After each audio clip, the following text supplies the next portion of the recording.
ত্যাগের অপর নাম বাবা। বাবা ছাড়া জীবন অসম্পূর্ণ।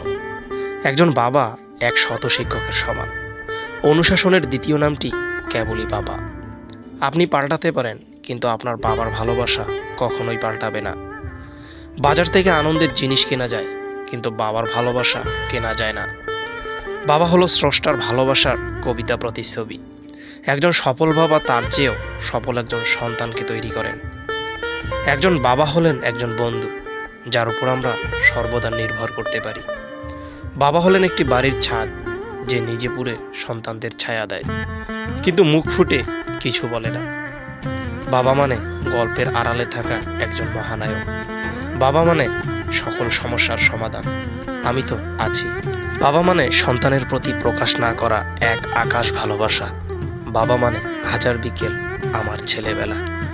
বাবা মানে এক অন্যরকম ভালোবাসার নাম। বাবা মানে মাথার উপর একটা শক্ত ছাদ। পৃথিবীর সব থেকে সৌভাগ্যবান তো আমি, কারণ আমার বাবা বেঁচে আছে। বাবা নামক বটবৃক্ষটা কোনো স্বার্থ ছাড়াই ছায়া দিয়ে যান। বাবার কেমন মূল্য বোঝো না কেন তুমি, তার দোয়া অকপটে কবুল করেন অন্তর্যামী। বাবা বেঁচে আছে মানে হাজারো স্বপ্ন বেঁচে আছে। বাবা নেই, স্বপ্নও নেই। সকলের বাবা বেঁচে থাকুক হাজার বছর। প্রতিটা মেয়ে হয়তো তার স্বামীর কাছে রানী হয়ে থাকতে পারে না, কিন্তু প্রতিটা মেয়েই তার বাবার কাছে রাজকন্যা। আই লাভ ইউ বাবা। বাবা মানে নিঃসন্দেহে ভালোবাসা। বেঁচে থাকুক সকলের বাবা।